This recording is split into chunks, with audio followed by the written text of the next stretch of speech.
This is a Lamborghini Urus, and it's a bit like Jeff Bezos' spaceship, Blue Origin. You see, it's massive, it's extremely powerful, it's slightly controversial, and it's completely unnecessary.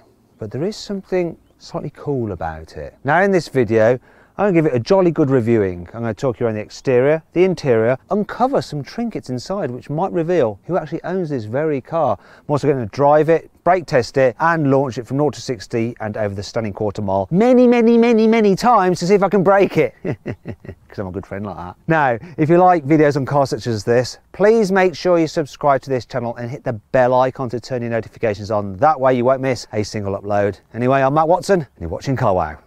Buying a new car? Then head to Carwow and my team will help you find your next car at a fair price. Carwow, your one-stop car buying comparison site.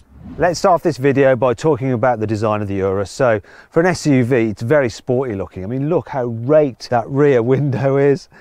It's got this big diffuser as well. This one is in carbon fibre, look at that. And there's carbon fibre here on this particular car, carbon fibre. Roof spoiler as well. I mean, who could own this car? All day, every day. I think they're actually missing 2 letters from here. It should be an M in there and an A there. One thing does annoy me about this though, this vent, stick of truth. I'm going to poke this person's car with a stick of truth. It's not just press cars that get that kind of treatment, you know. From the side, you can be in no doubt that the Urus is the sportiest looking SUV. I mean, just look at that falling roof line. It's so aggressive, isn't it? Now, as standard, you have 21-inch alloy wheels, moving all the way up to 23s, though if that's not big enough for you, you could do like this owner has and fit some 24s. 24s. They've also seemed to have fitted some carbony extra bits down here, side skirts, carbony bits here. I think this might be carbon wrap on here and carbon wrap on the door handles. It's actually quite hard to tell because it's pretty decent actually. Wonder who would do that. Here at the front, this car has a real angry face. In fact, the design mimics that of an Aventador, only it's raised up, obviously. This one has some extra bits and pieces on it, such as carbon trim, or should I say carbon chin, look at that. It's actually called a Nero body kit. It's added to the price of this car. So the starting price of an Urus comes in around £178,000. This one has had an extra 80 grand spent on it. I mean, it's got lots of kit and lots of extras on it, and I'll explain some more in a bit. Now, if you're thinking about buying a new car or thinking of selling your current car, click on the pop-up banner up there to go to Carwow. You can make sure you're paying a fair price for the car you're buying and that you're getting a fair price for the car you're selling. If you want to do it at a later date, just simply Google Help Me Carwow. My team and I will help you choose the right car for you and get it for a fair price from one of our trusted dealers.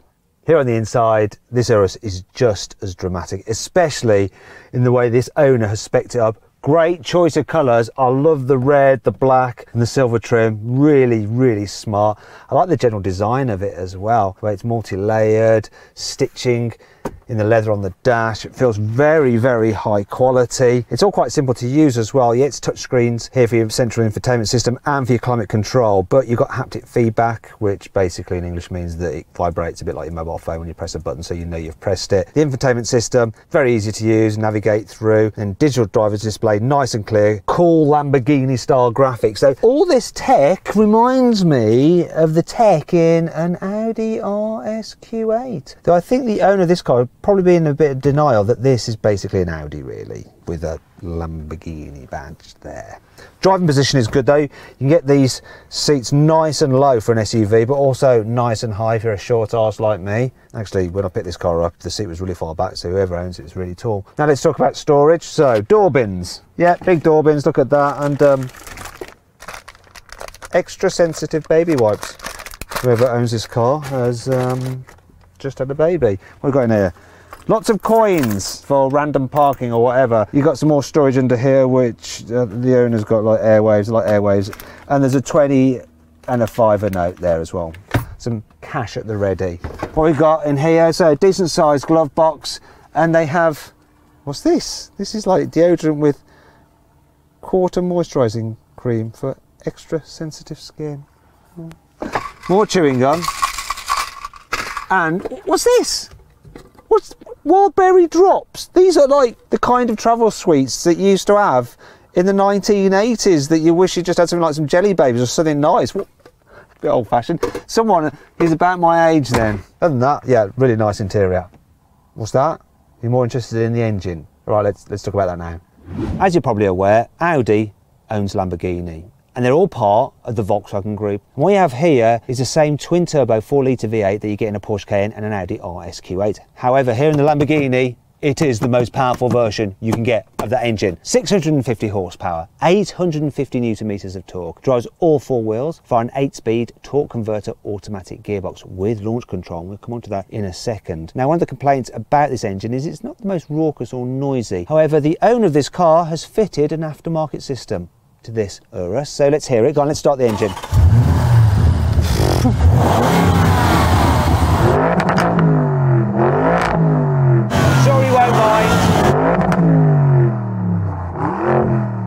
Yeah, that's it. Yeah, nice. That sounds well fruity.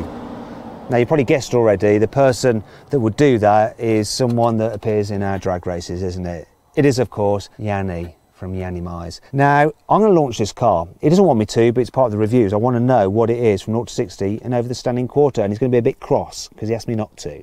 So to try and make up for that, what I want you to do is click on the pop-out banner up there to go and subscribe to Yanni's personal channel and say, listen, please let Matt off for launching your car. We needed to see it. All right, go make sure you do that and subscribe. Now, I'm going to launch this car to see how quick it is a little later on in this video. Before then, though, there's some other things we need to look at. The Urus comes with carbon ceramic brakes as standard, and the discs are the largest on any production car. 440mm, gripped by 10 piston calipers. At the back, the discs are 370mm and they're gripped by 6 piston calipers. I'm going to do a brake test, though I'm not sure these tyres are as good as the standard Pirelli P0s. Definitely not as good as the Michelin's, so I wonder if that's going to affect the braking performance. So bear that in mind, Yanni, okay? Some new tyres. If you can get them to fit these wheels, which you probably can't. Now I'm going to do a brake test from 70 miles an hour. Full emergency stop. Come on, what distance will it do this in? Let's have a look. Stopped from 70 miles an hour in 46 meters, which is, all right. Now if you want to see another SUV perform better, click on the pop-out banner up there to see what car it is and what distance that stopped in. It's actually quite impressive. Seeing as the Urus is the very pinnacle of SUVs from the VW group, they've chucked all their chassis technology at it to make it handle not like an SUV at all. So it's got active air suspension, so you can read the road and alter its setting as you're driving along, or you can just pre-select it if you want to. Also, you've got a four-wheel drive system with a torque sensing diff in the middle, and it's rear-wheel drive biased. There's also an active limited slip differential at the back with torque vectoring, so you can send power to the wheel with the most grip to help push you around corners. You've also got rear-wheel steering, so at higher speeds the rear wheels turn in the same direction as the fronts to help you turn into the corner, and at lower speeds they go in the opposite direction, a bit like a forklift truck, to make the car more manoeuvrable. And then there's the active anti-roll bars. So what they'll do is stop the car leaning in the bend so it can prop at the corners of the cars. But when you're going on a bumpy road, they can decouple so the wheels are free to just move up and down to help smooth things out. It's all very clever. Let's see how I just bang myself on it. That's one thing about this car. It's got lots of sharp edges. So if you do get your funny bone, it can quite a bit. Anyway, let's drive it, see what it's like. Let's go and abuse Yanni's car. Sorry, Yanni, I'm going to drive it like I stole it. Oh, first thing, normal Urus, the exhaust is good, it's a waffly sound. This aftermarket one that Yanni's had fitted, definitely if you've got an Urus, it's worth fitting an aftermarket exhaust to get some more pops and bangs and theatre out of it. I tell you what, the steering's really good. It hasn't got much feel, but it's precise and it's quick. And the car's fairly agile. That rear wheel steering does help get the car turning. The thing that's most surprising is, even though I got the car set up with the smooth setting for the air suspension, it's cornering completely flat, which is just nuts for a tall SUV like this. It's got to be to do with the active anti-roll bars, which prop up the corner that starts to lean. Watch out, birds! Get out of the way! This has got to be the best handling SUV. Well, it's between this and this SUV. Click on the pop-out banner up there to see what the other best handling SUV is. Oh, the engine in this is a bit more potent though. Let's try the brakes. For carbon ceramics, they're not too grabby, not quite as smooth as steel brakes, but if you're driving this on a twisty road, especially somewhere in the Alps like going downhill, you're going to appreciate that carbon ceramics standing up to all that heavy braking. Now, I'm going to actually put the car into relaxing strada mode, so everything's just chilled. And this is the thing with the Urus. All the other Lamborghinis, they've got more theatre with their naturally aspirated engines and their supercar focus. This is just chilled SUV when you're just cruising around. Honestly, the suspension is very, very good at dealing with bumps. The steering's light, the visibility is generally pretty good, apart from the view out the back window, which is tiny. This is really not very good. But door mirror is huge, and while the seat can be quite low, you can jack it up so you can get a good view out of it. I can see why Yanni loves these things. You know, he's a Lamborghini man. This is his dream come true, because really, like Aventadors and those kind of things around town and London, nightmare. This, perfect. Well, unless you're getting on a really narrow road, and then you've got to be a bit careful, because it is a bit of a wide old beast. The car, not Yanni. Sorry, Yanni. One of the great things about the Urus is that you've got Lamborghini performance, but in a practical SUV body. So here in the back, look, if I sit up straight, headroom's just about okay for me. People over 6 foot might find it a little tight. In terms of knee room, can't complain. Look how much knee room there is. Now this seat is in my usual driving position, but let's put it in the position it would be in if Yanni was driving. A big old lad like Yanni. Big as in long legs, that's what I mean, long legs. That's all. Yeah, it's still fine. Now this is the 5-seater, so you can carry 3 people in the back at once, but there's this hump in the floor there, which gets in the way a bit, and then you notice, look, the headroom limited like that. There we go. Seats are nice and comfy though, if you're in one of the outer seats, pretty good. And look, there's some various bits of practicality, so you've got your armrest there, and that's covered, so you've got your cup holders there. And if you need to carry longer items, fold this down, you've got through loading. And then there's some other bits of practicality like this. Look, nice, expensive feeling pockets on the backs of the seats, large door bins as well. You have full zone climate control, all digital of course. Speaking of digital, check this out. This car has the rear entertainment package, £4,500 option. I hope Yanni's boys appreciate this. You know, they get to enjoy this. None of that in my car. Anyway, let's check out the boot. So, you get an electric tailgate, obviously. Should do at this price really, shouldn't you? There's a bit of a load lip, not that much, but you've got this nice shiny scuff plate so you don't damage your paintwork. Oh look, we've got some bits and pieces in here. I think this cushion is Yanni's. Now in terms of the capacity, 616 litres. It's actually pretty decent. However, the boot on an Aston Martin DBX is slightly bigger still. And if you click on the pop-out banner up there, you can watch my full in-depth video review of that car. And that brings me to 5 annoying things about the Lamborghini Urus. Well, I generally like these sports seats here in the front. The design of the headrests slightly protrude forward, so it pushes your head forward like that, so you end up in a bit of a bad posture situation. Well, I like the look of this Nero design body kit and the extended sills. There is a bit of a problem with them, look. When you go to get in, they stick out quite a way, and I've already jabbed my shin on there, it's very painful. And I do wonder that when you're getting out, you might accidentally like tread on it and snap it. Well, I quite like the fact you've got this like safety cover for the starter button. I'm not convinced by these switches here, and especially not by this stupid reverse lever. So this is just for reverse, this whole thing for reverse. To put it into drive, you just pull up on a paddle. I actually hate this. Yeah. As standard, you can't actually fold the rear seats down from here in the back, which you might want to do. So you have to walk around and use the lever just here at the bases, which is also used for reclining these back seats. And when you do fold the seats down, there's this little gap here where you can lose certain things in. In fact, what's this? What's he lost in here? Pound shop? No way! No way, Yanni's been to the pound shop.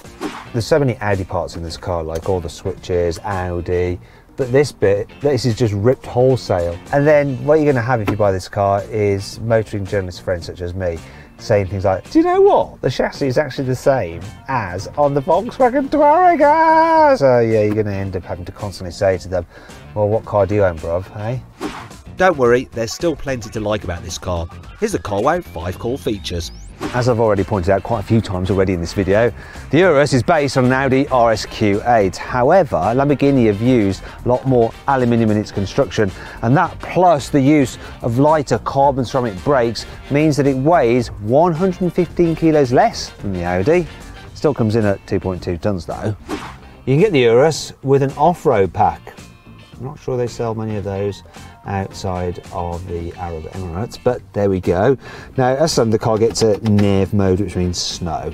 But if you have the off-road pack, you get two of the modes. One is Italian for off-road, and the other one is Italian for sand. Whatever those words are, I don't really know. What they also give you is increased ride height. So when you have it in the off-road mode and you've got the off-road pack, you can actually increase the car's ride height by 40 millimeters over standard. Also, the off-road pack includes some underbody protection should you hit a rock or something like that. Check this out, guys. Look.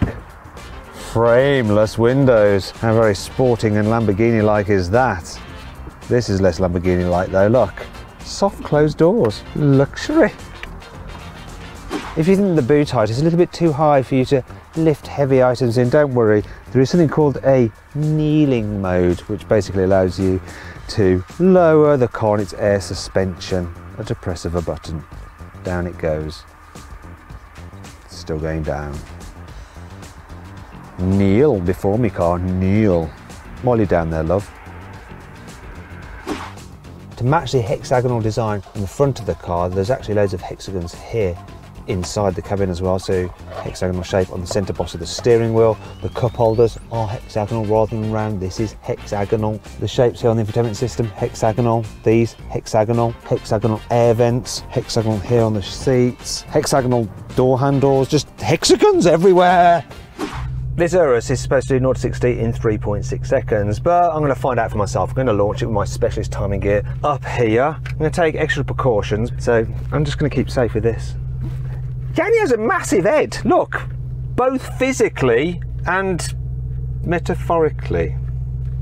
Anyway, so let's launch it. Here we go. Left on the brake, it's in Corsa mode, no SC.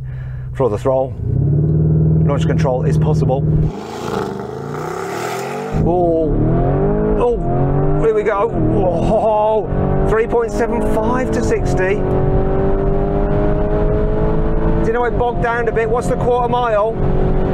11.87. You know, I've raced with Yanni a few times in this car, and sometimes it nails the launch. You go, come on baby, Lambo all day, every day. And then other times he complains, like, oh, it's bogged down, and I always thought he was just giving it all that, but it does sometimes just bog down a bit. Oh, took a second to get away. Can I do better? One more go.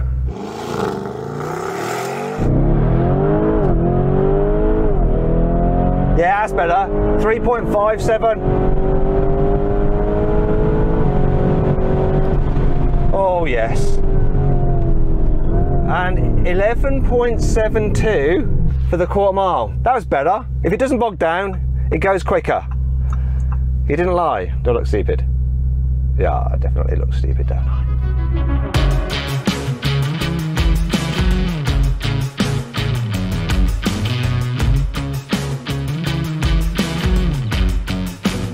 So then, what's my final verdict on the Lamborghini Urus? Should you avoid it? Should you consider it? Should you shortlist it? Or should you just go right ahead and buy it? Well, I reckon you should shortlist it. I mean, it's an immense high-performance SUV that really does feel like a Lamborghini. Now, I'll probably save some money and just get an Audi RS Q8 instead. Now, saying that's going to annoy Yanni. In fact, do you know what? He's been really kind, lent me his car, and I've gone and criticised it slightly and been a bit rude at times about him. Sorry, Yanni, please forgive me, please. In fact, you can help me get him to forgive me by making sure you go to his channel and subscribe there, okay? Yanni channel. The link is in the description. Please do that, and thanks for watching.